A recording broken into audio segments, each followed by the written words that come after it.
Welcome in to WarUp on the WPIAL. Greg Warnock, Jeff Upson. It's more like just Pennsylvania, and honestly, it's more like up on the POWERade. Yeah, it's more. It's pretty much it. The WPIAL came into this with two wrestlers in the semis. One advances to the final in Landon Sidden, but overall, just it's been a great tournament nationally. A lot of nationally ranked guys, Jeff, and should be a really great final. Yeah, I'm excited for the finals. I mean, it doesn't feel. I mean, it feels weird. POWERade feels weird because we just don't have as many WPIAL and those types of schools here, right? And to that level, so it kind of hurts a little bit. But for the most part, we've got some of the best wrestlers in the nation here in Canonsburg. So I mean, it's going to be a fun time. We're excited. And the finals will start at 172 pounds. Yep. Really, it's good bookends, right? I think 170. Great bookends. I mean, 172 has some of the best in the nation, yep. and 160 does as well. Those are two of the matches when you look at it, you're like, hey, those are two you want to be here to see.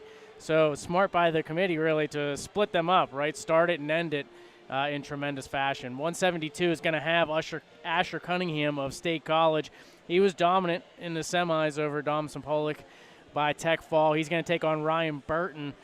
Should be a heck of a final. Yeah, I mean, that's honestly, when you look at the rankings, I mean, Asher's number 5 in the rankings and Burton's number 3. So, like, we're talking about three, a top 5 matchup here to start the finals, and then to end it, we're going to have a number like 2 versus 3, depending on the publication you look at, right? So, I mean, this is just an incredible way to start and then finish the POWERade this year. Yeah, no doubt about it. And you look at the way Cunningham and Burton wrestled in the semifinals, both winning by technical fall. They just weren't even close in their matches, right? I mean, just domination. And I thought Norman, so Max Norman from Baylor, Tennessee, he was the 6th seed, I believe. But, I mean, a guy who, let me see what Willie has him. He's 15th in the nation. And he just took it to him. Burton, I mean, he kind of starts slow a little bit in these tournaments, and then all of a sudden it's like he kicks it up, and all of a sudden he looks like incredible. Him and Asher both had very similar paths to that finals where, Asher teched Domson Polick from Notre Dame, who's had a really good POWERade this year, had a good POWERade last year too. So I feel like they're on a collision course, and everyone wants to see Asher after the Ironman, where he had a big lead and then let it go late. And I think everybody kind of wants to see, all right, where is he at a couple weeks later against one of the best in the nation, right? Yeah. So, 72 it's a great way to start, and then to finish with Melvin Miller, it's not a bad way to go. 189 pounds, Robert Kaharchik of Lake Highland Prep. He was a winner by tech fall dominant fashion over Hunter Snyder of Latrobe. Carl Betts of Del Barton, he had a tough one, an 8-5 decision.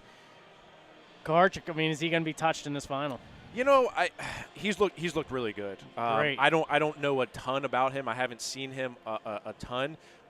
Willie has him ranked number 7 in the nation by Mat Scouts at 189 pounds. I think he was, and we talked about this on the preview show, he was kind of the clear favorite here in a not so deep weight class. I mean, look at the finalists. You have somebody who is unseeded in Carl Betts, right? Yep. Del Barton, I was talking with some of the other, folks on the POWERade committee, and they were like, Del Barton's just a tough out. All the Jersey schools that come here are a tough out. They wrestle hard, and Betts is one of those examples. And Snyder, look, I think Hunter Snyder had a good tournament. He's going to try to come back for 3rd. But he was a 4 seed, and he got teched by the number 1 seed, Tavio Hoos from St. Francis, losing the bets. We actually last night when we were going over the semifinal matchups, that was one. Talking to Del Barton's coach is like, I think that's one we can get in. It was. I don't know if anyone's going to touch the number 1 seed here. Yeah, Kaharchik he was so good in that semi against Snyder, and Snyder's looked great. I mean, beating Caleb Close last week at the King of the Mountain. There's no doubt he's wrestling well. So it's no shade on him. Yeah. I think it's just more Kaharchik's at another level. Correct. Right. 215 pounds of matchup we've seen a couple of times here in this tournament. Jude Correa of Wyoming Seminary, Austin Johnson of Muncie. Correa, he's one of those guys, in that semi, it was close, 1-0. It was, then he gets yeah. that takedown, and then he just turns him over, gets the fall. Very workmanlike, I guess you can say, in that matchup. Austin Johnson, I mean, Lucas Lawler battled him tough in the semi. He came after Johnson. He was aggressive. He took a bad shot early, gave up the early takedown. But Johnson he knew what he needed to do to get it done. He locked hands late, had to give the escape point, and then was able to get that final takedown. So we'll start with Carrera and Jobber Spence. That was a tight match. It was 1-0.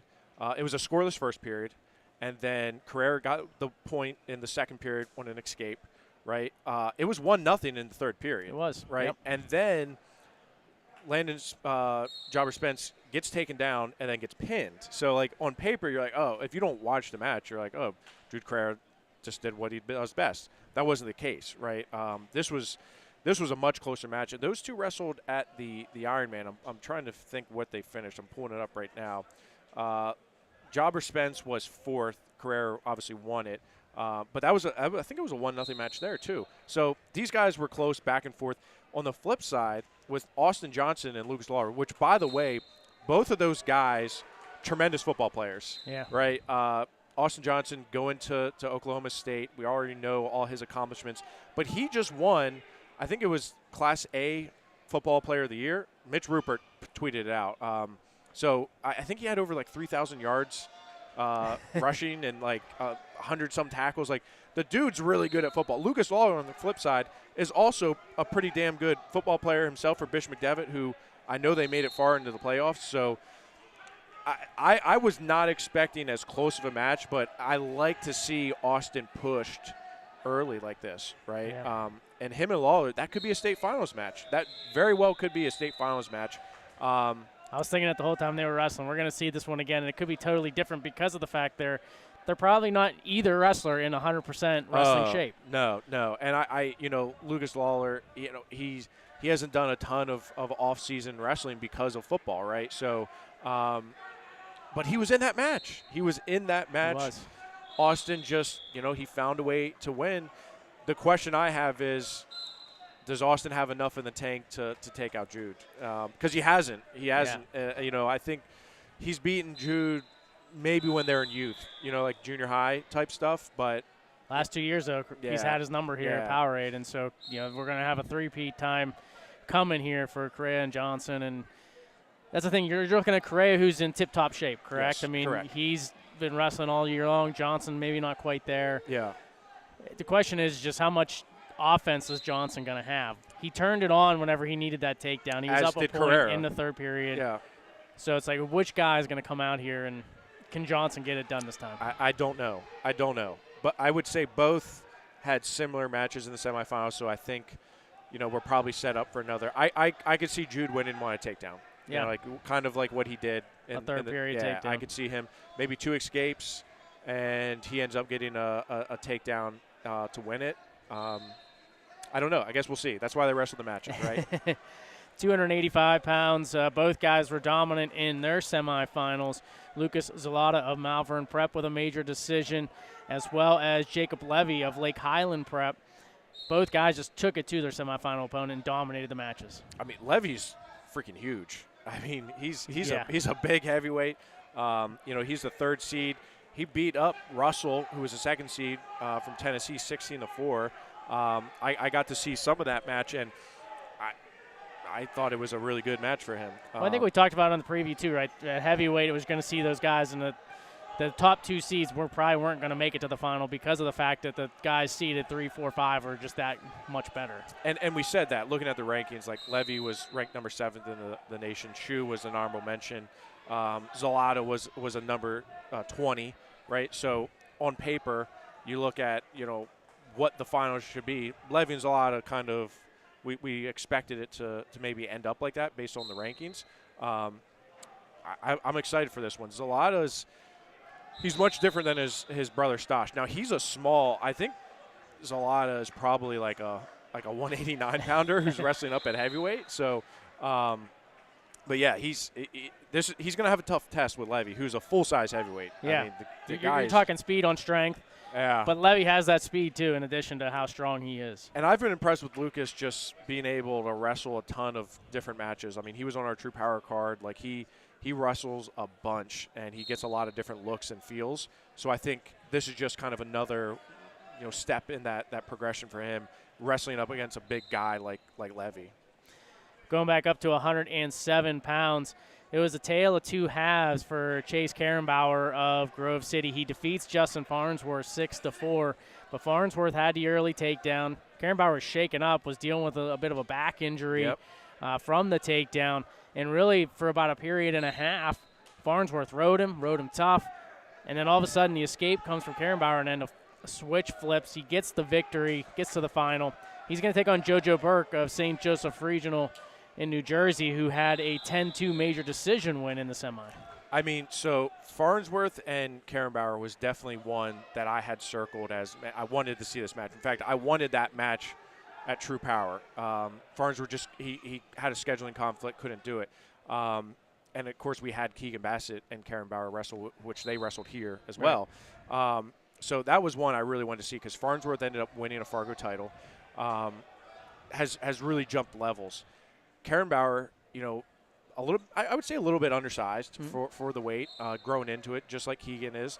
But, man, I was standing here towards mat 3, and it was all way on mat 1. But, so you're kind of watching through two mats. But he looked good. In that third period, he turned it on.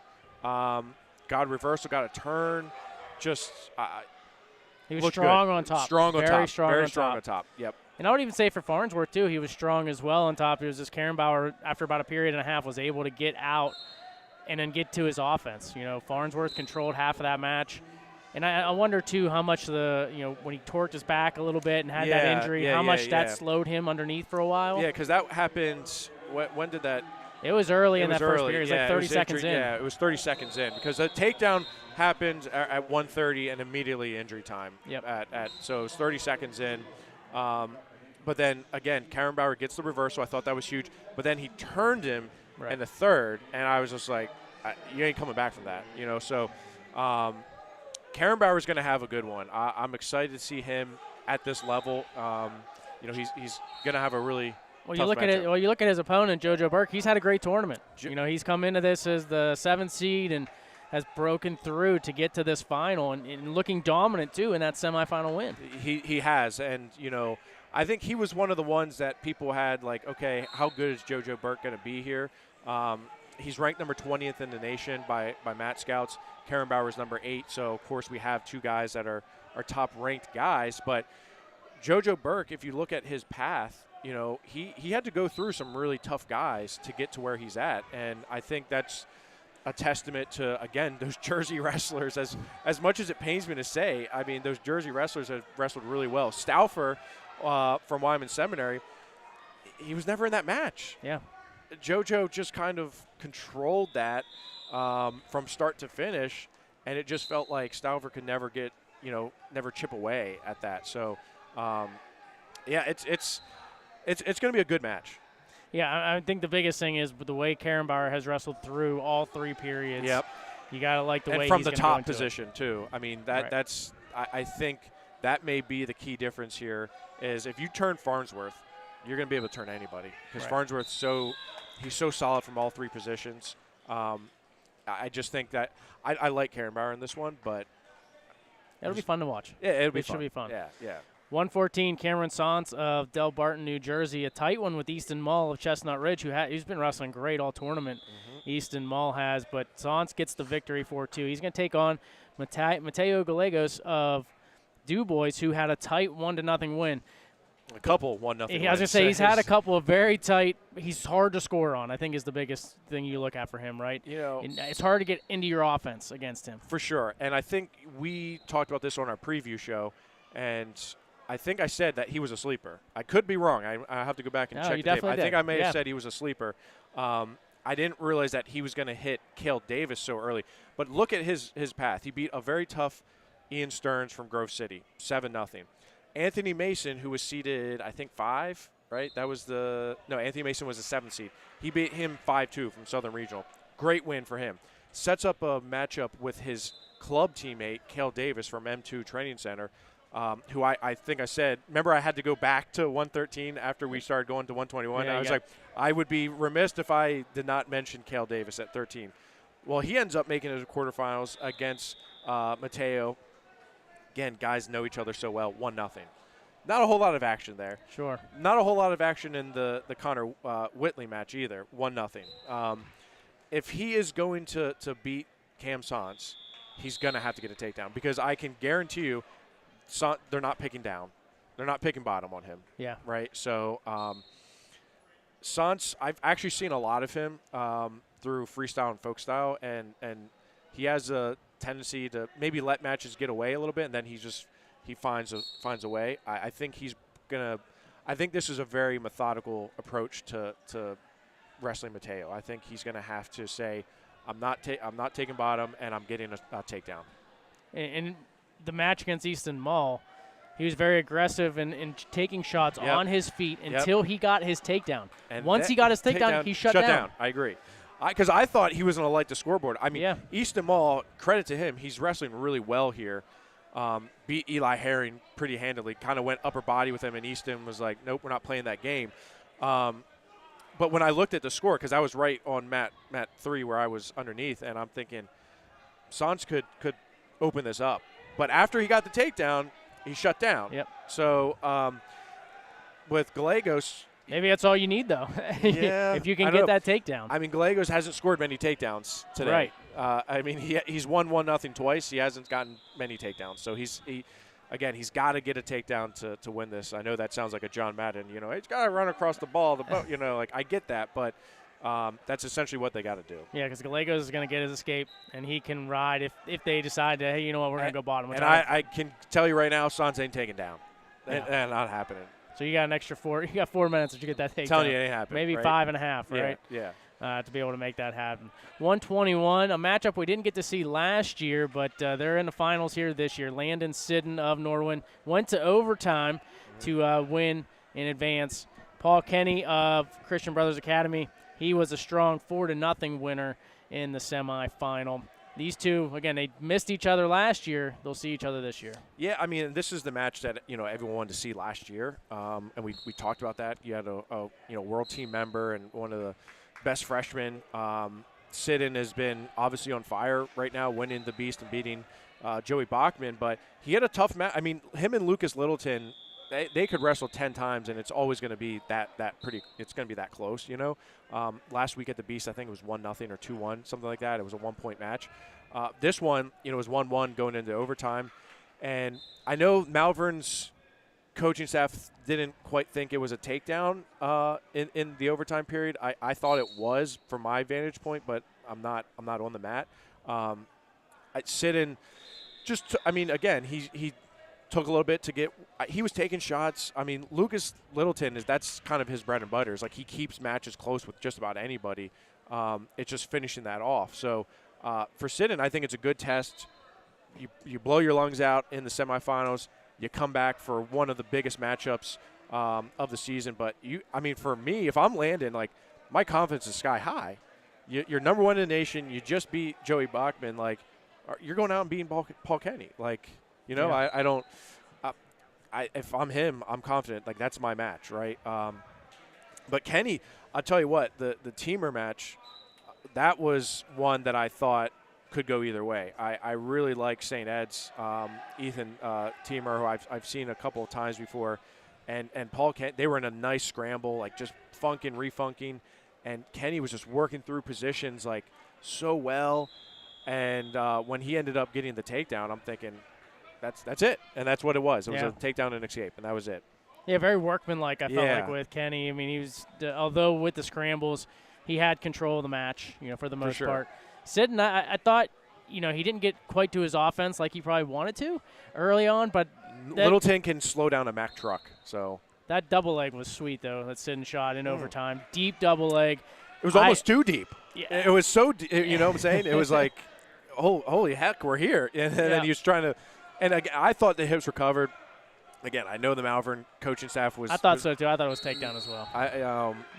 So I don't know. But, Landon's – this is the matchup that you're looking at what's the rankings here. When you look at Willie's updated rankings, let me pull them up. I mean, obviously we know Sidden's number 1. Paul Kenny's number 17. Seems a little high for him, but yeah, I mean, he beat number 6 teamer. So I mean, yeah, this is the matchup. This is a good this matchup. is the one that everybody's been wanting to see for the last couple of years now. 127, Carson Brown of St. Ed's, Ohio.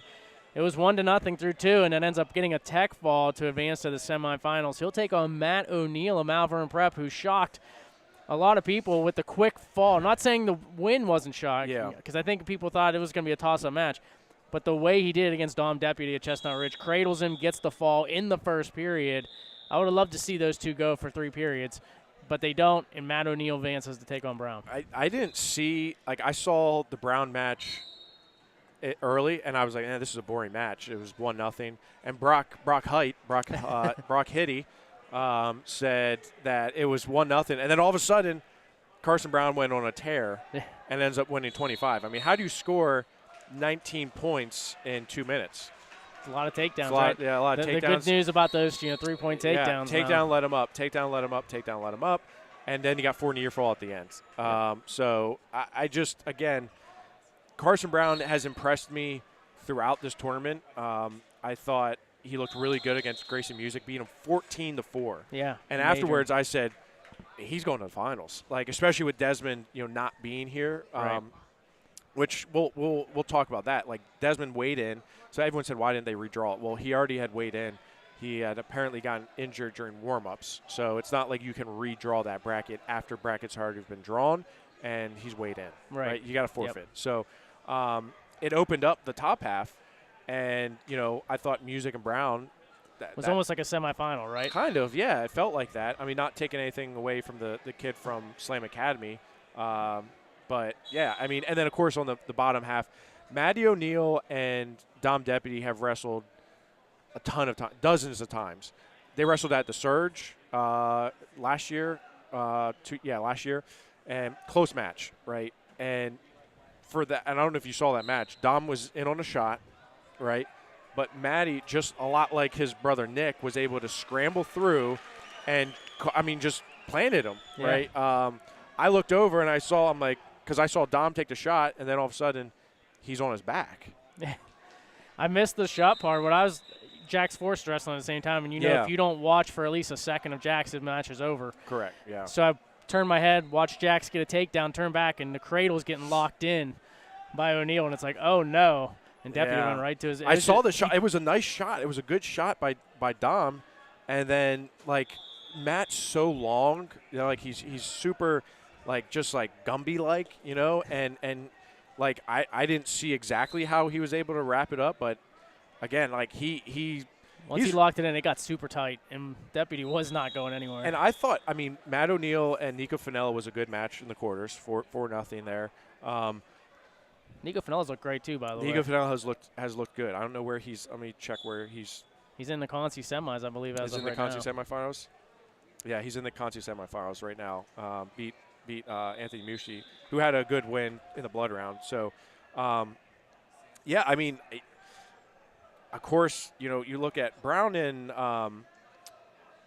O'Neill beat Brown at Ironman. I'm trying to pull up the results here, what that was. But I know they wrestled because Matt took 3rd and Brown took 5th. So, and I know they hit. I'm trying to pull up what the result was there. O'Neill beat him 2-0. Yeah. So we've seen this match before. Right. A couple weeks ago at Ironman. It's been tight. It's been close. And Carson Brown obviously started off slow in that semifinal match. O'Neill, he didn't have to work hard today. He wrestled for a minute and a half, right? Right. So he's probably feeling pretty good. But maybe Carson Brown's feeling better because he did score 19 points in 2 minutes. I don't know. 133, Jax Forrest, Bishop McCourt, we mentioned. He had the tech fall in the semifinal to advance. He's going to take on Matt Botello of Wyoming Seminary. He had a 6-3 win. Can Botello hang with Jax Forrest? No, I don't think he can. again, no offense to Forrest has just looked great this whole tournament and in dominant fashion. Yeah, I mean, so Jax is. I mean, they didn't hit Ironman. Botella was the second seed at Ironman. Rainey, Jaden Rainey beat him, and then Jax obviously beat Rainey in overtime, which those two wrestling is worth any price of admission. No, he can't, because Jax is on another level. Yeah, Jax. I mean, there's no other way around it. I thought Botella had a good win against Saldate. He beat him 6-3, but he looked strong in that match. Yeah, no, he did. And to be honest with you, Forrest beating DeCracker is like, I mean, DeCracker's just, I mean, he's won a couple college opens. You know, like he's high level, and Jax just beat him. You know, there's tiers to this, and Jax is on a tier way up high. Right. You know, so no, I don't believe that Botella's gonna stand a chance against him. 139, Drake Hueyman of Slam Academy. He was a 6-3 winner to advance. He's taking on Jace Paradone of Lake Highland Prep, who had to go to overtime to beat Sam Herring of Bishop McCourt to advance to the final. Nevada versus Florida at the POWERade. Yeah. Nevada versus Florida in Cannonsburg, Pennsylvania. Who would have thunk it? Yeah, so I saw the Paradine and Herring match was right in front of me on mat number 3, and Herring had a beautiful shot, deep in on 2 shots, could never finish. Yeah. Paradine did a great job of scrambling, locking through the crotch, and just shut his offense out. Because Herring, I mean, he did one of those, I don't know what they call it. Maybe I'll ask Mason what they call it when they spin around. I mean, he turned his back and did a complete 360 and then shot right in, and it was beautiful. And he's done that quite a few times, and he couldn't finish. Paradine just did a great job of buggering him up, you know, and then just smothering him a little bit, and ends up getting the victory there. I don't know much about the kid from Slam Academy. I saw his semifinal match. I mean, he had to win against Camden Ball in the quarters. Yeah, that was the match that I saw, and I thought Cam didn't wrestle. I didn't think Cam wrestled well in that. So I don't know. I give the edge to Paradine. 145 pounds, Bo Bassett, Bishop McCourt in the final with a fall in the semis in the first period. He'll take on Declan O'Byron of Malvern Prep, who had to win over Hudson Homan, who's had a good tournament. Hudson Homan from Grove City, but it was a solid 4-0 win. But you're taking on Bo Bassett. I mean, Declan O'Brien, look, he's unseeded. He's an unseeded wrestler. Now, of course, Eden Cement gets upset. He gets pinned. So he gets pinned by Schwartz, who then loses to Homan. O'Brien, like, if you look at his path, he beat Easton Comp from Bishop McDevitt 2-0, which was a good match. DeSena from Lake Highland Prep. Then Patrick Kelly, who everyone remembers from States pinning Brock Weiss and making to the semifinals, and then beats Hudson Homan. Yeah. I mean, he's on fire. And Nate Lauder just kind of looked over, like, he's just kind of laughing, like, unseated, here you are. But Bo Bassett is – he won't go 6 minutes. No, he ain't going to go 3 minutes. So, I mean, that's just the way it is. But no disrespect to what Declan was able to do. He's wrestled a phenomenal tournament. So I think, you know, shout out to him and props to him. 152. I think the story of 152 is first all the guys that did not end up advancing into this tournament. 3 scratches out of the top 8 seeds really played a big part into this. But Zeno Moore of Lake Highland Prep, he defeats Devin Magro 7-6 on one side. Jaden James of Del Barton, a tech fall. Those two will meet in the finals. And honestly, I thought Magro out-wrestled more to a degree. It was just he got those back points in the second period when he couldn't get out. Well, and let's be honest from the get-go. Devin Magro's wrestling with one eye. Yeah, right. He looks like that guy from 300. You know the movie 300 where gets his eye slashed and he has that eye patch like over his eye and he's out there fighting tooth and nail with everyone. That's kind of what Magro looked like. I mean, his eye was all puffied up. Yeah. I mean, we saw from up here. I was like, holy heck! Like, I mean, warrior, right? I agree with you. The Zeno Moore match, I thought I thought he wrestled well, and I just towards the end of that third period, like I was like, he's gonna get a takedown. He's gonna get a takedown, and it never happened. And Lake Highland Prep, I will give them credit, man. They wrestled really well. They lost a bunch in the blood round, but those guys in the semifinals and quarters, like they wrestled really well. They came prepared. Xenomorph's tough. I mean, I'll pull up the rankings here to let you know exactly where they're at. But and Magro got that takedown to tie it at 6 and quickly gave the escape with about 50 seconds left instead of trying to ride and go to overtime, and just couldn't get anything close to a takedown again. But I thought Magro wrestled him really well. Magro number 5 in the nation, Xenomorph number 7. Of course, Jaden James is number 2 in the nation, so you expect that to. And James has looked solid all tournament. He has. There was no chinks in his armor. He's wrestled really well. And on the flip side, Xenomorph, I mean, he just coming off a Beast title, like he's wrestling really well. Jaden James, I think he's on a different level, Yeah. But I think Xeno can definitely. That's a 1 versus a 2 seed. Like right. Obviously, it's going to be a fun match. 160. How we finish things up. We talked about how the 2 of the best in the nation going at it, and that's without Vince Bazakis also not wrestling here because he ends up scratching before the tournament starts. But Parrington of Del Bart, New Jersey, he looked great in his major decision win. Melvin Miller looked fantastic in his semifinal as well. Both guys on a collision course. This one is going to be very exciting. Again, just like we talked about at 72 with Asher and Ryan Burton, like there's similar result. I mean, these guys are neck and neck, right? I mean, this is going to be razor thin at 72 and 60. This is the match that everyone wants to see. Melvin Miller, going back through his results from Fargo, from Super 32 and Ironman, like he lives for that spotlight. He loves wrestling in those tight matches and keeping things close, and then just flips a switch. I think he's gotten better at not waiting till the end to win, but this is a huge test for him. Parrington is one of the best in the nation. A guy who Willie has ranked number 2 in the nation. Melvin is number 3. Yeah. And the number 1 guy at that weight, he has Vince Bazakis 3 at 57. So it's weird with the different weight classes between non-PA and the national one. It's just hard to get a good grasp, and Melvin's in that kind of weird bubble, if you will. He looked small against Lockett at Ironman, I thought. Melvin did. I don't think he looks small here at 160. I think he looks just right his size. Yeah, I think they're in their same body type, him and Parrington. It's going to be exciting. There's going to be a lot of action, and be interested to see which wrestler can come out on top. But true toss-up match. And to be honest with you, when you looked at that semifinal match, I thought the Canova match, he had just beaten Luke Sipes, and I thought like it could be a little bit close, and Melvin put up 16 on him. So. It's going to be. This is the reason why that's the last match. Right. These guys are 2 of the best in the nation. Yeah, good way to split it up with 72 and 60, and we'll be kicking things off here just shortly with the POWERade final.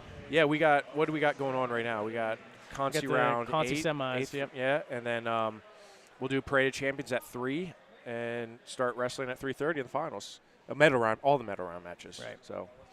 Yeah, and we'll make sure to talk to the winners and get them out there for you guys to hear from the champs and the battles that they had throughout this entire tournament. Yeah, let's looking forward to it. That's right. For Jeff Upson, I'm Greg Warnock. Thanks for watching.